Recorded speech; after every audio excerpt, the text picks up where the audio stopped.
Shalom, salam sejahtera untuk kita semua. Tentunya pagi ini saya mengajak Anda untuk kita belajar teruntukmu yang takut gagal. Orang yang gagal karena ia merasa bahwa tidak mampu menyelesaikan semua tanggung jawab di dalam kehidupannya. Percayalah, kegagalan tidak akan bertahan lama jika kita mau bangkit dan berjuang. Sebab perjuangan itu akan menghasilkan sebuah upah dan karya yang hebat. Orang gagal karena berbisnis. It's okay. Yang namanya dunia bisnis, perputaran bisnis, ada yang namanya beruntung dan menemukan kegagalan. Kegagalan itu tidak terlepas dari yang namanya usaha dan kerja keras. Sudah berusaha berkali-kali, tetapi gagal setiap kali. Ingin supaya penghasilan baik, tetapi tetap saja omsetnya menurun. Konsep berusaha untuk menjadi orang yang berhasil tentu dibutuhkan apa? Cara bagaimana mengelola keuangan.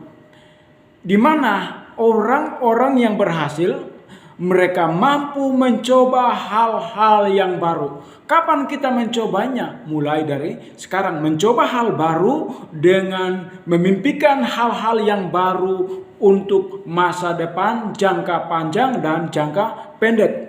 Jangka panjangnya, misalkan kita ingin menabung 50 juta untuk membangun sebuah usaha dengan cara mendirikan kos-kosan. Itu jangka panjang. Penghasilannya lumayan karena orang yang berbisnis kos-kosan penghasilannya akan terus berjalan.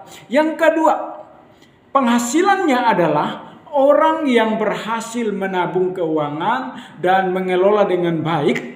Di masa-masa omsetnya menurun, dia tetap berusaha. Walaupun omsetnya menurun, tetapi dia menggunakan cara lain. Mungkin ada kesempatan, ada usaha lain yang lebih tepatnya untuk mendatangkan penghasilan di saat itu. Konsepnya bagaimana supaya penghasilan itu tetap berjalan normal. Penghasilan itu tetap berjalan mulus. Nah, di dalam kehidupan ini tidak ada yang namanya berakhir. Ya, orang berbisnis tentu ada untung ruginya. Orang yang berusaha tentu ada susah dan senangnya. Kesulitannya, misalkan orang mencari kerjaan ditolak berkali-kali. Kenapa orang itu ditolak berkali-kali? Kemungkinan besar karena yang dibutuhkan oleh perusahaan itu tidak kita miliki. Salah satunya apa? Skill. Yang kedua, penting nggak skill berkomunikasi? Skill berkomunikasi saat ini dibutuhkan dalam dunia kerja. Kemampuan seseorang dalam berkomunikasi, menciptakan suasana yang harmoni, menciptakan perkantoran dan suasana kantor dan lingkungan dalam membangun persahabatan yang harmoni tentunya dibutuhkan. Selain itu, kerjasama bilateral antar sesama perusahaan, antar dunia kerja, antar lingkungan tentu dibutuhkan juga apa? Komunikasi. Pentingnya komunikasi, membangun nilai-nilai persahabatan dalam berkomunikasi. Itulah sebabnya kemampuan orang berhasil dan tidaknya ditentukan oleh cara berpikirnya. Jadi cara berpikir kita lah yang menentukan keberhasilan dan tidaknya. Itulah sebabnya kalau kita berjumpa dengan orang yang selalu berpikir negatif, maka cara hidupnya, cara berpikir kita pun lama-kelamaan akan mengikuti caranya. Kenapa? Setiap hari berpikir tentang hal-hal yang negatif. Orang yang berpikir positif, hidupnya berbeda dengan orang yang berpikir negatif tadi. Kenapa? Karena konsep dan cara berpikirnya berbeda. Satu, perkembangannya. Yang kedua, pengetahuannya. Yang ketiga, cara bagaimana dia memanage emosinya dalam setiap situasi. Jadi keberhasilan kita juga bisa ditentukan oleh bagaimana kita memanage emosi kita, memanage keuangan kita, memanage pengeluaran kita setiap bulan dengan baik dan cemerlang. Konsepnya harus diterapkan di dalam kehidupan sehari-hari. Jangan lupa bahwa banyak orang gagal karena tidak membangun konsep yang baik dan memiliki dasar yang kuat. Itulah sebabnya gagal demi gagal. Kegagalan terus menghantuinya. Persoalannya adalah ketika ia gagal, ia tidak mau bangkit lagi. Karena selalu dia pikirkan adalah kalau saya maju lagi, saya berusaha lagi hal yang baru, tentu pasti gagal.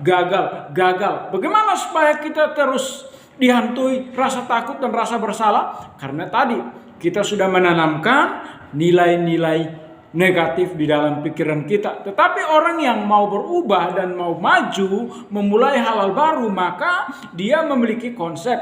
Misalkan saya ingin berubah. Berubah apanya? Cara berpikirnya. Kapan kita berubah cara berpikir kita? Mungkin hari ini dan seterusnya. Siapa saja yang turut dapat merasakan dampak perubahan kita? Orang-orang di sekitar kita, keluarga kita, dan juga tempat di mana kita bekerja. Kenapa? Perubahan dari cara berpikir kita, perubahan dari cara komunikasi kita, karena kita mau belajar, perubahan dari perilaku dan tingkah laku kita. It's okay, dalam kehidupan sehari-hari sopan santun juga dibutuhkan.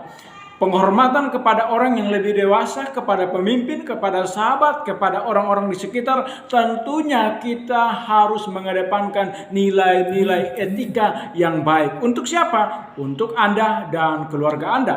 Kapan Anda lakukannya? Hari ini dan seterusnya. Siapa yang dapat merasakan kebijakan-kebijakan dalam perubahan yang ada? Karena Anda telah melaksanakan, mengerjakan, Anda mau belajar untuk berubah, bertumbuh, dan menghasilkan sebuah karya yang besar. Supaya apa?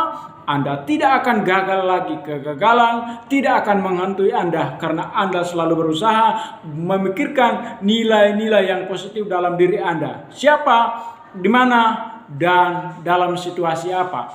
Dan itulah yang membuat kita bertumbuh, berkarakter, dan merubah cara berpikir kita, sikap hidup kita, konsep hidup kita akan jauh lebih berkualitas.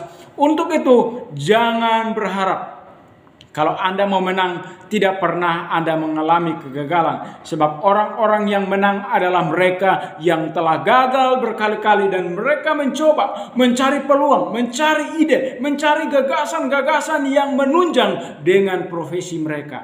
It's okay. Saat ini kita sedang belajar. Mari kita kembangkan nilai-nilai profesi yang ada pada kita untuk mengembangkan hal-hal yang menyangkut dengan cara berpikir kita, kehidupan kita, selayaknya kita berada di dalam kehidupan masyarakat yang tentunya memberikan kita harapan. Kegagalan bisa terjadi kapan saja. Keberhasilan dan keberuntungan bisa terjadi kapan saja, tergantung bagaimana kita mendapatkan situasi dan bagaimana kita mengelola situasi yang ada dan bagaimana kita memberikan harapan-harapan yang terbaik kepada siapa? Orang-orang di sekitar kita. Untuk apa? Untuk kita menjadi pemenang-pemenang sejati. Jangan pernah merasa gagal karena orang-orang di sekitar Anda masih peduli dengan hidup Anda, masih peduli dengan kehidupan Anda. Rasa kegagalan hanya membuat Anda tidak bertumbuh. Tetapi orang yang berharap di dalam Tuhan dan menaruh harapnya kepada Tuhan pasti berhasil, beruntung, dan berbuah di dalam roh dan kebenaran. Tetapi firman Tuhan kali ini dapat mendukung, memberikan kita motivasi dan nilai-nilai supaya kita tidak akan pernah gagal. Kita tidak akan pernah dikecewakan. Setiap orang memiliki harapan dan masa depannya. Tuhan memberkati. Semoga Anda sehat dan beruntung. Tetapi ikuti terus dalam program kami, Suara Kebenaran. Tentunya Suara Kebenaran akan terus memberkati Anda dan memberikan Anda sukacita di hari-hari mendatang. Anda diberkati dan setiap saat Anda terus mengikuti channel kami di YouTube, channel Inspirasi Kreator. Tetaplah bersama saya, Ellison Manisa, dalam program-program selanjutnya. Selamat pagi, Sampai jumpa lain kesempatan.